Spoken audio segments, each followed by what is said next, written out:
Hello! Our topic today is writing a for and against essay. So, what are we going to discuss? What is a for and against essay? Then, what is the structure of this essay?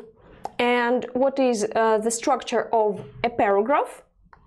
And which linking words can we use in writing this essay?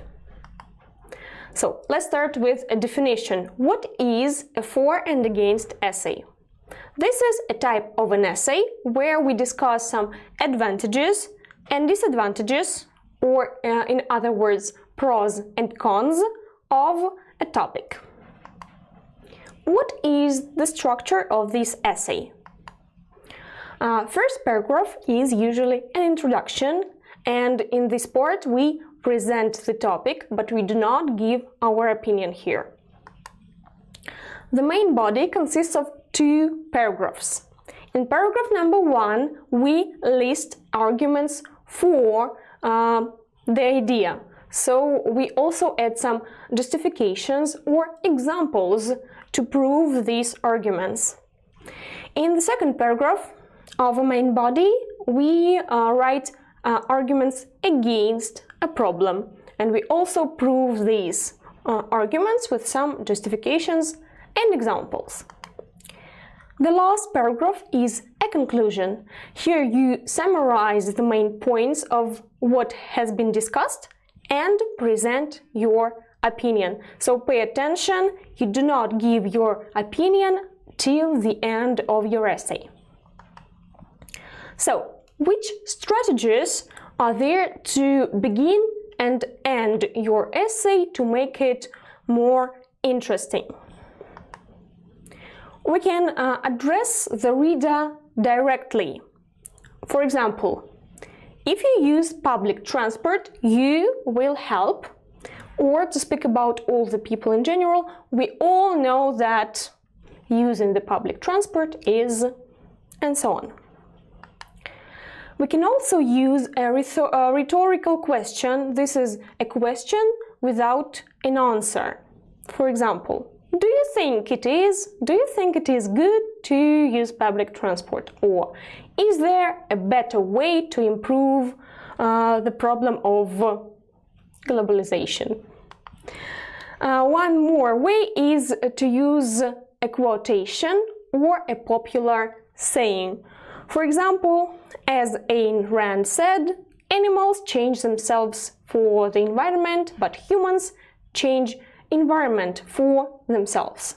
So this is like 3 ways you can start or end your essay. So you can use these things in your introduction or in your conclusion. So now we've discussed the beginning and the end of the essay, but how to write a main body. First sentence of each paragraph is a topic sentence, and this sentence introduces the topic of the whole part.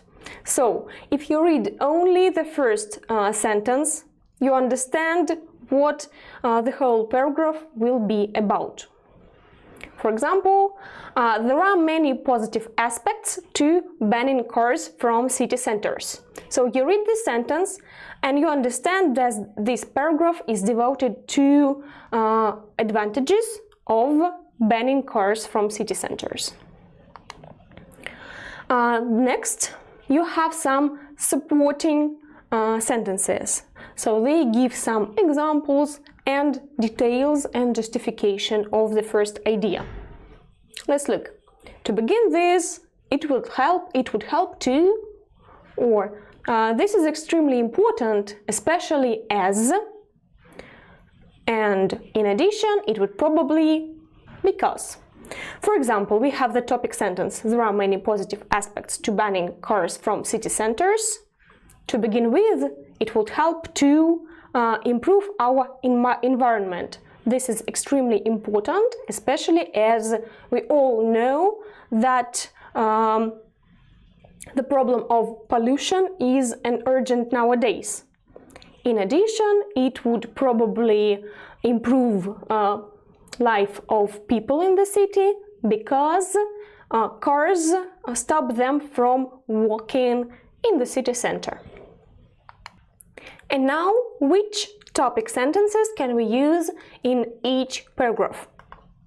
In paragraph number 1, which speaks about advantages, we can use these 3 topic sentences. There are many positive aspects to something, or there are some advantages to something, and there are many positive reasons, or there are many reasons why something is a good idea.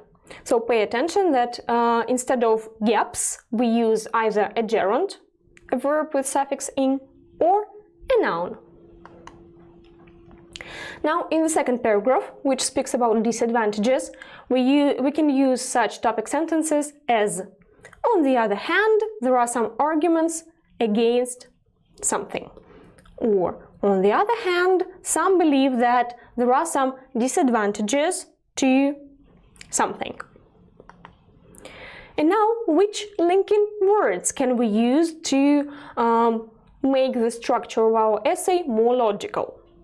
To introduce some more points, we can use such words as firstly, first of all, in the first place, or one major advantage of something is, or one major disadvantage of something is, or one point of view in favor of something is.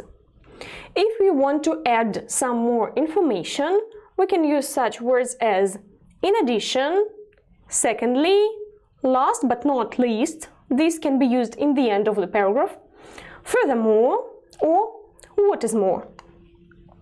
To introduce some examples, we can use such words as in particular, for example, for instance, and such as, and like.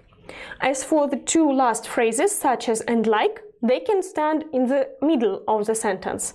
And for example, and for instance, can be used in the beginning of the sentence. To introduce some contrasting points or to introduce some disadvantages, we can use such phrases as in contrast, on the other hand, and however. And to make a conclusion, we can use such phrases as in conclusion, all things considered, taking everything into account, and to sum up. So let's look at an example layout of an essay. Your first paragraph, you can start with a rhetorical question. Did you know that? And then you present the problem. In view of that, many people believe that, and others, however, argue that. So you introduce the topic and you presented 2 points of view on this problem. In the second paragraph, you speak about advantages. There are many reasons why this is a good idea. To start with, it could, in addition, and lastly, something. In paragraph number 3, you speak about disadvantages.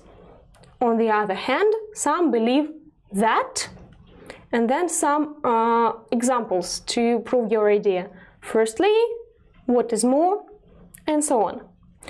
And the last paragraph, you sum up and give your opinion.